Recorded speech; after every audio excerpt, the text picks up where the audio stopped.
अगर ये मेरे सामने होता ना, मैं इसको समझा देती कि मुंह मारना क्या होता है. I would have made him understand clear and these are very anti-nationalist lot. You should never be supporting such bastards of highest order. पे क्या हम है, टेस्ट ड्राइव तो बहुत जरूरी है. आप गाड़ी लेने जाते हैं, उसका टेस्ट ड्राइव करते हैं ना. तो अगर आप अपनी पूरी जिंदगी किसी के साथ व्यतीत करना चाहते हैं, उसका टेस्ट ड्राइव. आज के दौर में सच बोलना कुछ ऐसा हो गया है जैसे बारूद के ढेर पर बैठकर माचिस जलाना. अब चोर को चोर नहीं कह सकते.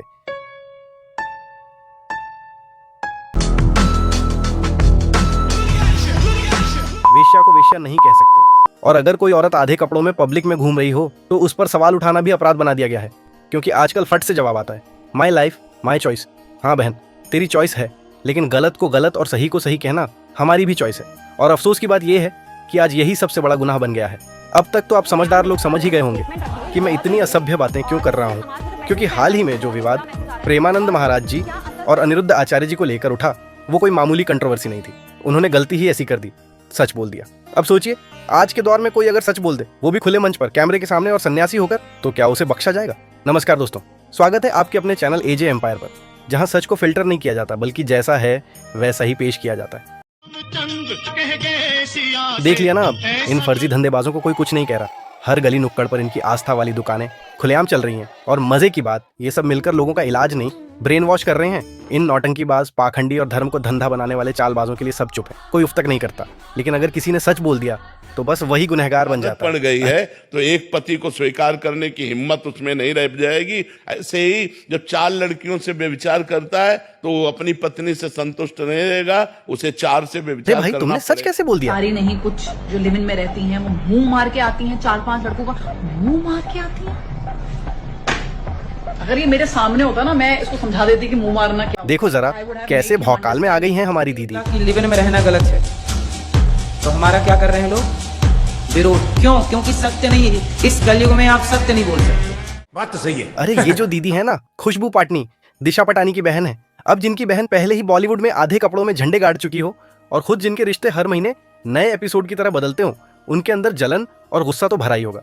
तो मैडम ने अपनी बहन के सपोर्ट में सोशल मीडिया पर ताने मारने शुरू कर दिए. सोच रही थी कि लोग ताली बजाएंगे, लेकिन उल्टा पड़ गया, क्योंकि सच्चाई जब लगती है ना तो सबसे ज्यादा चीख वही मारता है जिसे अंदर से सबसे ज्यादा चोट लगी हो. बिल्कुल सही, जो नामर्द होते हैं वही तो आपकी बहन की बिकिनी वाली पोस्टों पर आंखें गड़ाकर ऐसे टिके रहते थे जैसे एंटरटेनमेंट के नाम पर कोई फ्री सॉफ्ट पोर्न शो चल रहा हो. लेकिन जैसे ही कोई सच का आईना सामने रख दे तो वैसे तिलमिला उठते हैं मानो सच्चाई जबरदस्ती उनके गले में ठूंस दी गई हो और अब ना निगली जा रही है ना उगली. क्योंकि जिस स्तर पर वो खुद जी रहे होते हैं उसे किसी तरह डिफेंड भी तो करना है. और ये मैडम जो अपनी तालीम का ढोल ऐसे पीट रही हैं जैसे नोबेल प्राइज मिलने वाला हो. 2 मिनट भी नहीं बीते और वही अपने से बड़ों को गालियों से नवाज रही थी. वाह मैडम, ये कौन सी यूनिवर्सिटी है जहां बड़ों को गाली देना एजुकेटेड होने का सबूत माना जाता है? Supporting such bastards of highest order, all the namards of the society, all the fucking namards of the society. अरे नहीं नहीं, ये तो सब नॉर्मल है ना. आप तो मॉडर्न हैं, खुले विचारों वाली हैं. हम जैसे छोटी सोच वालों को क्या समझ होगी आपकी हाई क्वालिटी बदतमीजी की. अब खुले विचार का मतलब पढ़ाई, हुनर या तरक्की नहीं रहेगा. घर से निकलते ही पिताजी की अमानत जो है अब अपनी हस्बैंड की अमानत बन जाती है. मैं कोई क्या कमोडिटी हूँ?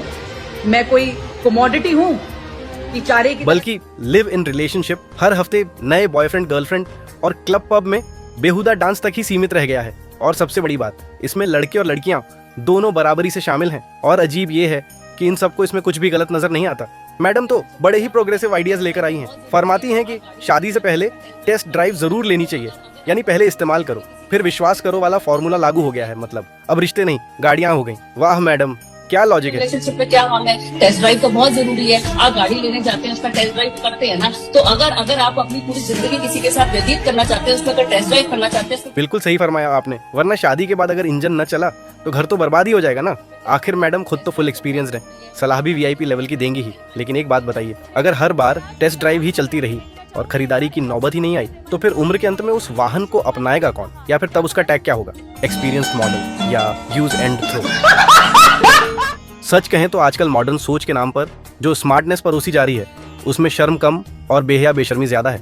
यही है लिव इन रिलेशनशिप. अगर मुझे लिव इन में रहना भी होगा ना तो मेरे घर में इतने ओपन माइंडेड लोग हैं.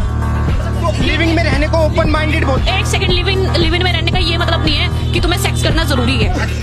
अरे कहना क्या चाहते? कहावत सुनिए, नाली के कीड़ों को ना नाली ही हजम होती है. सोने के बर्तन में रखने पर उन्हें बर्दाश्त नहीं होगा. अब सोचिए, अगर टेस्ट ड्राइव मतलब लिव इन रिलेशनशिप के बाद मामला ऐसा निकला कि एक पार्टनर तो एक्सपीरियंस्ड प्रो हो और दूसरा बिल्कुल इनएक्सपीरियंस्ड, तब क्या होगा? फिर वो एक्सपीरियंस वाला कहेगा सब आता है, मैं एक्सपर्ट हूँ। टेंशन मत लो, मुझे सब आता है, मैंने शादी से पहले बहुत टेस्ट ड्राइव ली है। अब जरा सोचो उस मासूम का क्या रिएक्शन होगा जो पहली बार भरोसे से आया था। वो ये सुनेगा और अंदर से ही टूट जाएगा। मतलब अब रिश्तों की नींव अनुभव के मुकाबले गिनती पर रखी जाएगी। वाह री आधुनिक सोच। शराब पीती हूँ, क्या पता मैं घूमती तो हूँ, आप शराब पीती जाती हैं? हूँ। हाँ, मैं पीती हूँ। बहुत तो मेरे कपड़ों से आप मेरे कैरेक्टर को जज नहीं कर सकते। तो आपने शराबियों से बात करने बैठा दिया मेरे को। कैसे कैसे लोग रहते हैं यार। ये जो मोहतरमा है, इनका असली टैलेंट ही यही है, ऐसे विवादास्पद मुद्दे ढूंढना जिनसे कैमरे और सोशल मीडिया की नजरें इन पर टिकी रहें।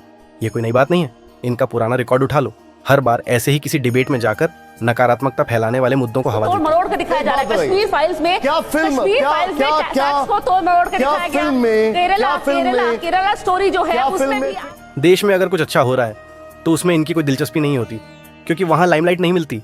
टेस्ट ड्राइव, दारू, क्लेश, बस जहां विवाद है वहीं इनका मजा है। असल मंशा बराबरी की नहीं, बस खुद को चमकाए रखने की है। दिशा पाटनी की बहन खुशबू पाटनी जी, मानवी तनेजा जी और कुछ मीडिया वाले, पता नहीं ये लोग कौन से छेद से सुनते हैं। उन्होंने बयान दिया ना, जो इन्होंने स्टेटमेंट रखी है, ये बहुत ही बुरी है और इससे समाज में जो मैसेज फैल रहा है ना, वो बहुत ही समझ नहीं आता कि इनको कोई साफ बात भी क्यों समझ एक नहीं आता। लड़का 10-10 लड़कियों पर संबंध रखता हो, क्या अपनी पत्नी से भाव रखता? परमानंद महाराज जी ने साफ साफ लड़के और लड़की दोनों के लिए बोला था, लेकिन इन लोगों को तो बस वही सुनाई देता है जो इनके एजेंडे में फिट बैठे। अब भला ट्रेंडिंग में आना है, लाइमलाइट चाहिए और टीआरपी बटोरनी है, तो फेमिनिस्ट कार्ड तो खेलना ही पड़ेगा ना, भले सच्चाई कुछ भी हो। इनको तो बस कंट्रोवर्सी चाहिए। जब एसएससी जैसी बड़ी परीक्षाओं में गड़बड़ी होती है या मणिपुर जैसे राज्यों में हालात खराब होते हैं, तब ना तो मीडिया में कोई चर्चा होती है और ना ही वो सेलिब्रिटी कुछ बोलते हैं जो अक्सर फेमिनिज्म या सोशल जस्टिस की बातें करते हैं। ऐसे समय में सब चुप रहते हैं। लेकिन जैसे ही कोई ऐसा मामला सामने आता है जिसमें ड्रामा हो, लोगों की नजरें जाएं या सोशल मीडिया पर लाइक्स और फॉलोअर्स बढ़ाए जा सकें, तो ये सभी सोशल जस्टिस वॉरियर एक के बाद एक एक्टिव हो जाते हैं। इनका एक्टिविज्म असली मुद्दों के लिए नहीं होता, बल्कि बस दिखावे के लिए होता है, कैमरे के सामने आने लायक और एजेंडे के हिसाब से। क्योंकि जब बात होती है असली परेशानियों की, जैसे टूटी फूटी सड़कों की, सरकारी स्कूलों और कॉलेजों की बदहाल हालत की, अस्पतालों में इलाज के लिए तड़पते मरीजों की, या उन बच्चों की जो गिरती हुई स्कूल की दीवारों के नीचे दब जाते हैं, तो मीडिया और सिस्टम दोनों ऐसे गायब हो जाते हैं जैसे कभी थे ही नहीं। क्योंकि इन मुद्दों में न तो कोई ग्लैमर होता है और न ही कोई ऐसा स्टंट जिसे वायरल किया जा सके। अब बात करते हैं उन फर्जी बाबाओं की जिनकी वजह से असली संतों की इज्जत पर भी सवाल उठने लगते हैं। कुछ गिने चुने गुरु ही वास्तव में मार्गदर्शक हैं, बाकी तो आज के समय में हर गली मोहल्ले में तरह तरह के बाबा नजर आते हैं।